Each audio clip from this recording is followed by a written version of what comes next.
everyone, my name is Evie Lupine. Welcome back to my channel, and today I have another video for you all.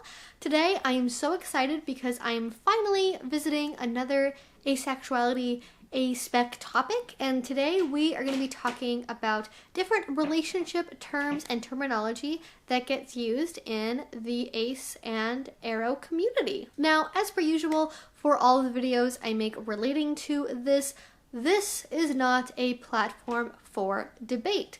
I am not here to debate whether or not asexuality is real, or if you can be asexual if you do BDSM, or if demi is like a real label. Like, I'm not here to discuss that. Now, if you're not really familiar with the concept of asexuality or a romanticism, or you're just like confused, you don't really know what it is fully, I will have links down below to resources you can go to learn more of those basic concepts. So yeah, feel free to check those out if you don't really know what it is I'm referring to in this video, because I'm going to assume you are familiar with the basic terms. But if anything I say does confuse you, I am happy to clarify down in the comment section below. When I've discussed this topic in the past, I have really focused a lot on labeling, what it means to be gray A, different micro labels and subcategories, splitting between romantic and sexual attraction, and things like that. I've discussed if asexuals masturbate, if they do kink, the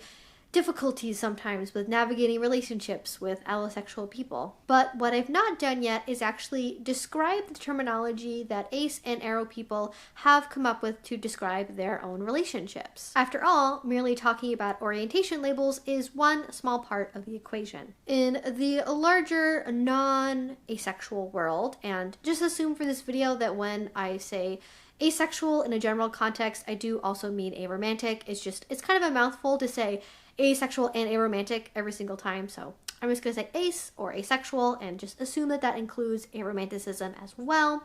But anyways, in the larger non-asexual world, we're introduced to the concept of crushes from a young age. That Twitter-pated feeling you get in your stomach or in your heart when the person you have an unrequited pining for walks past, and the longing and happiness that goes along with it that makes everything else feel insignificant. And even as we escape the hormonal throes of our teenage years, we often still have the concept of a crush that goes with us into adulthood, even if it isn't as extreme and all-encompassing as it once was. Usually these desires are focused on more of a romantic longing rather than a sexual one, which is usually called lust. However, this is the larger world, and for most people, they don't really see romantic and sexual attraction as distinctly separate from each other, so baked within that romantic longing is usually also the concept of sexual attraction. But aromantic people don't really experience that romantic longing, and asexual people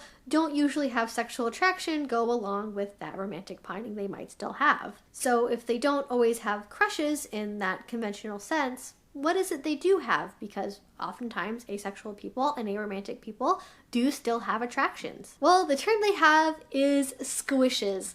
And I love this term. I adore this term. It reminds me of that one little part from Finding Nemo where they're like, I shall call him my squishy, and he will be mine. He will be my squishy. And I just think it's so cute and I love it. But what is a squish? A squish refers to the desire to have an intimate relationship with someone. It's typically nothing sexual or nothing romantic, just a desire to really to get to know someone. If you are familiar with Fire Emblem games, this is kind of like having an S-tier support with someone that you're just friends with. Although it's important to note that this can go beyond just what a typical friendship would look like, and I'll talk more about that later on. And even allosexual people can experience this too. Did you ever have like a mysterious girl in class that you were like totally fascinated by, that you really wanted to get to know? Or was there like one really smart or cool person you had in your class that you just wish you could be best friends with, but you never got the courage to speak to? Or maybe there's someone in your life that you just think is really like cool or amazing or wonderful or awesome or smart, and you just really wanted to get to know them. You wanted to just kind of share and orbit with them, not really like date them or have sex with them. that is what having a squish feels like. Of course, as with all things, the line between squish and crush can be a little bit difficult to navigate, especially if you are an asexual person, and sometimes the difference between wanting to be romantically involved with someone and wanting to be their best friend can be a little bit difficult to navigate. I know I have that problem. I constantly have to be like, am I like romantically attracted to this person, or do I just really, really want to be their best friend? Because for me, friendship is a really big part of my romantic attraction. So it can literally be about just wanting to be friends with someone in a traditional sense, or it can even go beyond that, which leads us into our next term, which is a QPR, also called a queer platonic relationship or a quasi-platonic relationship if you're not super hip on the term queer. And what is fascinating to me about this term is it's actually only been around since about 2010, which at least in my brain, it seems like it's been around for forever, but it is a relatively new creation thanks to members of the aromantic community. And what a quasi-platonic or a queer platonic relationship is it is a relationship that is based on deep mutual intimacy and trust, as well as investment without the overt romantic and sexual components. However, they can involve things like hand-holding, cuddling, kissing, getting a house together, even raising kids together. And this can certainly raise eyebrows for people who aren't really familiar with QPRs. Like, what do you mean you're not like romantic and sexually involved? You bought a house together, you got married, you had kids. Isn't that a romance and a sex thing?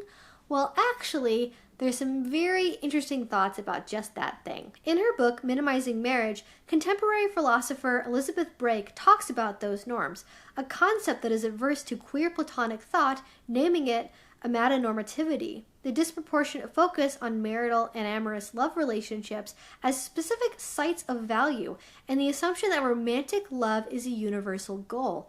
Amatonormativity consists in the assumption that a central, exclusive, amorous relationship is normal for humans, and that it is a universally shared goal, and that such a relationship is normative in that it should be aimed at in preference to other relationship types. Relationships can be considered queer platonic when they break norms similar to those. As other than those social expectations, there's no real reason why all those things have to be the exclusive domain of romantic and sexual interest. Affection, intimacy, and investment don't have to be something that is exclusive to long-term monogamous romantic and sexual partners. And indeed, some ace and aro people choose to do just that. They choose to break those social norms, which is how you have QPRs. But QPRs aren't restricted to just ace and aro people.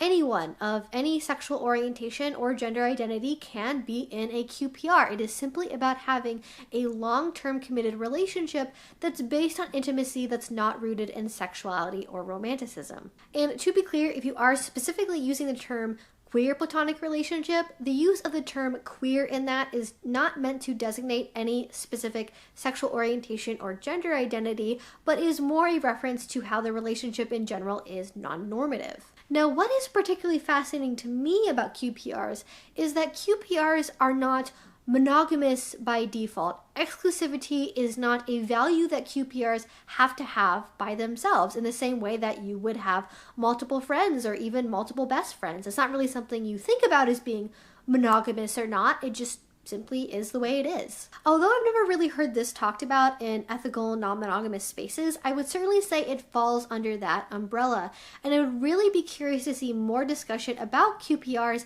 in the larger polyam ethical non-monogamous world, as I think it would be a really useful tool to describe these sorts of relationships, and I think they make perfect sense for a lot of people. And personally, for myself, as an ace person, as someone who's also part of the BDSM community, QPRs sound like one of my ideal relationship types, and I think if more people knew about QPRs, they would have a lot more ease understanding what they want from relationships and what they're really looking for. And in particular, I think this could be really a useful concept for people who are in long-term power exchange dynamics with dominants or submissives, and they don't really have sexual or romantic attraction, but they do have a deep bond and commitment and a friendship that underlies that power exchange. So hopefully this helped you understand a little bit better some of the terms and relationship styles that ace and aro people have that maybe aren't exclusive to just ace and aro people. If you have any questions about this or have suggestions for other asexuality related topics you'd like me to cover,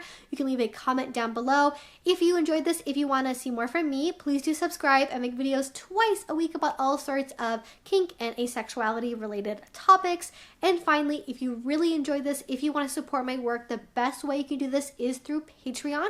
That is what makes all of this possible. A link to that will be down below if you haven't checked it out already. And if you do support me over there, I really appreciate it. It means the absolute world to me.